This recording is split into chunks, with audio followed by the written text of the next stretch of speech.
அன்புள்ளம் கொண்ட மீனராசி அன்பர்கள் அனைவருக்கும் எனது பணிவான வணக்கங்கள். மீனராசி இந்த ராசிக்கு இப்போ உங்க இந்த ராசியில தான் சனி பெயர்ச்சியில ஜென்ம சனியும் நடக்கிறது திருக்கணிதப்படி. அதே நேரத்துல ராகு பெயர்ச்சி ஆக போறார். இப்போ உங்களுக்கு 3வது வீட்டுல இருக்கக்கூடிய குரு பகவான் பெயர்ச்சி ஆக போறார். ஸோ இது எல்லாம் உங்களுக்கு எந்த விதமான இந்த மே மாசம்ன்றது உங்களுக்கு குரூஷியலா இருக்கு.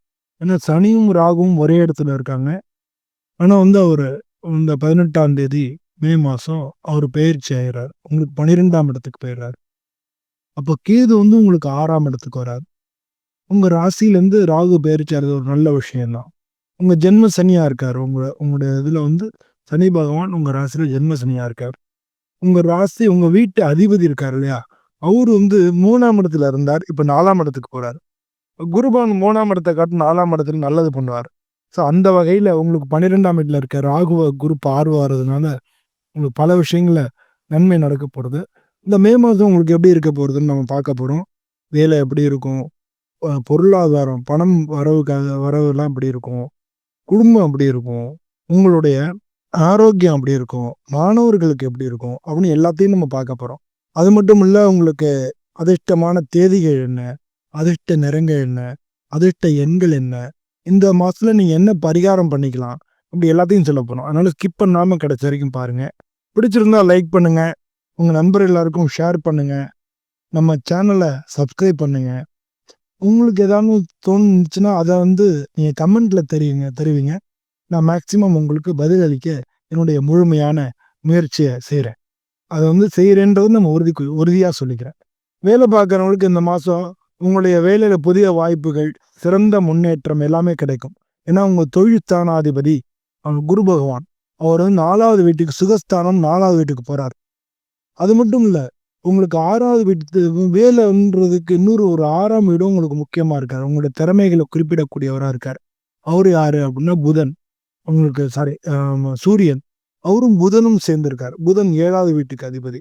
ஸோ அதனால சூரியனும் புதனும் சேர்றதுனால தொழில புதிய முயற்சிகளை அதுக்கு வேண்டிய வாய்ப்புகளை கொடுப்பார். வேலையிலையும் சரி, தொழிலையும் சரி, புதிய முயற்சிகளை செய்யறதுக்கு உண்டான வாய்ப்புகள், வேற என்ன புதிய வேலை இல்ல வேலையில ஒரு சில மாற்றங்கள், இதெல்லாம் கொடுக்கறதுக்கு உண்டான முயற்சியை காமிக்கிறது. சுக்கிரனுடைய நகரும் உங்களுக்கு நல்லா இருக்கு. சனீஸ்வர ஜென்ம சனியா இருக்கிறதுனால உங்களுக்கு கொஞ்சம் உடல்நிலை கோளாறுகளை கொடுக்கலாம். ஆனா அவரு தான் லாபாதிபதியும் அவர் தான், 12ஆம் இடத்துக்கு அதிபதியும் அவர் தான். அப்படிங்கிறதுனால பொருளாதார ரீதியா ஒரு சில வெற்றிகளை, ஒரு பெரிய வெற்றிகளை கொடுக்கறதுக்கு உண்டான காரணமும் இருக்கு. அதனால நீங்க உங்களுடைய முயற்சிகளை எப்பவும் விடாம தொடர்ந்து பண்ணிட்டு வந்தீங்கனாலே சரியா போயிடும். ஜென்ம சனி நீங்க பயப்பட வேண்டிய அவசியம் இல்லை. அதுக்காக தான் இத்தனை சொல்றேன். பொதுவாக தான் நான் சொன்னேன், இப்போ லாபாதிபதி உங்க ஜென்மத்திலே இருக்கிறனால பண வரவை பொறுத்தவரை பொருளாதாரம் நிறைய இந்த மாசம் சிறப்பா இருக்கும். அதனால புதிய வியாபார முயற்சிகளும் நல்ல வெற்றியை கொண்டு கொடுக்கும். மே 14க்கு அப்புறம் பொருளாதார நிலை இன்னும் நல்லபடியா இருக்கும். நீண்ட கால நிதி உதவிகள், அதாவது பிஸ்னஸ் பண்றீங்கன்னா உங்களுக்கு பேங்க் லோன், அது மாதிரி நீண்ட கால நிதி உதவிகளும் உங்களுக்கு கிடைக்கிறதுக்கான சான்ஸ் அதிகமா இருக்கு. குடும்பத்தை பொறுத்தவரை சின்ன சின்ன சிக்கல்கள் வரத்தான் செய்யும். ஏன்னா ராகு இருக்காரு 18 தேதி வரைக்கும். அதுக்கப்புறம் தான் பயிற்சி ஆகிறாரு. அதனால சின்ன சின்ன சிக்கல்கள் வரும். ஆனா அதை காம்ப்ரமைஸ் பண்ணி பிரச்சனை இல்லாம அதை அந்த மாதிரியான ஒரு அணுகுமுறையை வச்சுக்கிட்டீங்கன்னா, அந்த பிரச்சனையை தீர்த்துக்கிட்டீங்கன்னா உங்களுக்கு ரொம்ப ரொம்ப நல்லது. எப்பவுமே அந்த பிரச்சனைன்னு வந்துச்சுனாலே அப்படித்தான் நம்ம அணுகுமுறை இருக்கணும். அதனால திருமணம் ஆனவங்களுக்குலாம் நல்லா தான் இருக்கும். ஒருத்தருக்கு ஒருத்தர் பரஸ்பர புரிதல் இருக்கும். குடும்பத்தை பொறுத்தளவுல மே மாசம் 14ஆம் தேதிக்கு அப்புறம் நல்ல முன்னேற்றங்கள் இருக்கும்.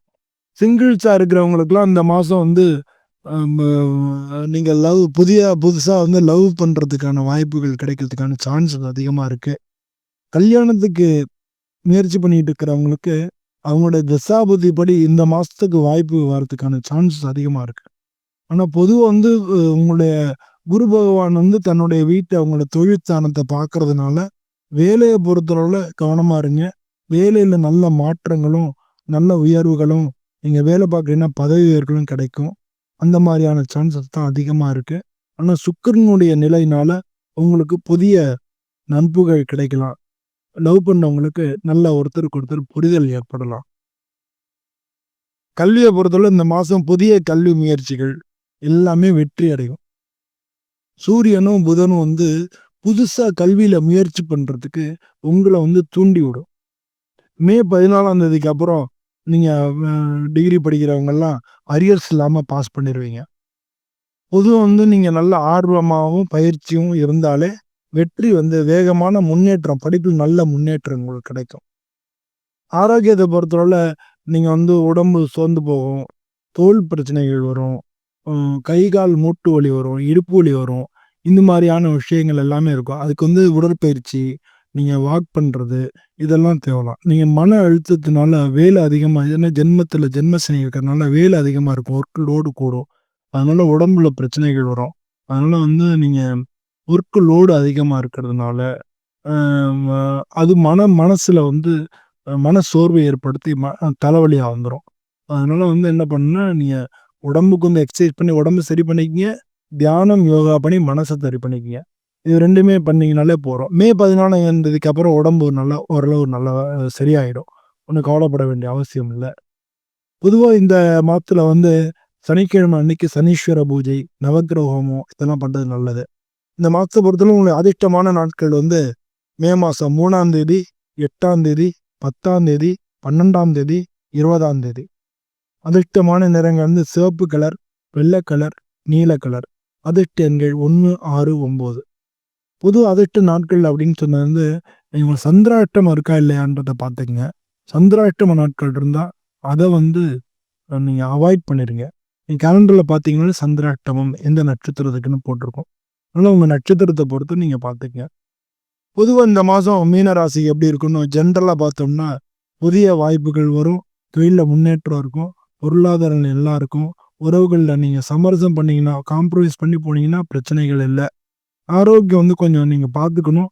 பார்த்துட்டு நீங்க அப்பப்போ ட்ரீட்மெண்ட் எடுத்துக்கிட்டீங்கனாலே சரியா போயிடும். நான் முன்னால சொன்ன மாரி எக்சர்சைஸ் பண்ணிக்கங்க. உடம்புக்கு அது முக்கியம். தியானம் பண்ணுங்க. மனசுக்கு அது முக்கியம். 2ம் பண்ணீங்கன்னா, உடம்பையும், மனசையும் பார்த்துக்கிட்டீங்கனாலே, அது 2க்கும் உள்ள இணைவே உங்களுக்கு நல்லா ஆயிடும். அதனால அது 2யும் பார்த்துக்கங்க. இந்த மாசம் மீன ராசிக்காரங்களுக்கு நல்ல வாய்ப்புகள், வெற்றிகள் எல்லாமே கிடைக்கும். புதிய தொடக்கங்கள் இருக்கும். பொருளாதாரத்தில முன்னேற்றம் இருக்கும். கடவுள் இது எல்லாத்துக்கும் உங்க கூட துணையா இருக்கணும். அப்படின்னு சொல்லி நான் பிரார்த்தனை பண்ணிக்கிறேன். மீண்டும் இதே மாரி ஒரு வீடியோவோட அடுத்த மாசத்துல சந்திப்போம். நீங்க வந்து இந்த பதிவு பிடிச்சிருந்ததுன்னா, லைக் பண்ணுங்க, ஷேர் பண்ணுங்க. உங்க நண்பர் எல்லாருக்கும் ஷேர் பண்ணுங்க. நம்ம சேனல சப்ஸ்கிரைப் பண்ணுங்க. நீங்க என்ட்ட ஏதாவது சொல்லணும் அப்படின்றது, இல்ல உங்களுடைய கேள்விகள் எது இருந்தாலும், அத கமெண்ட்ல பதிவிடுங்க. நான் மேக்ஸிமம் வந்து உங்களுக்கு பதில் சொல்றதுக்கு என்னுடைய முழுமையான முயற்சிய குடுக்குறேன்னு உறுதியா வச்சுக்கிறேன். எல்லோருக்கும் நன்றி. வணக்கம்.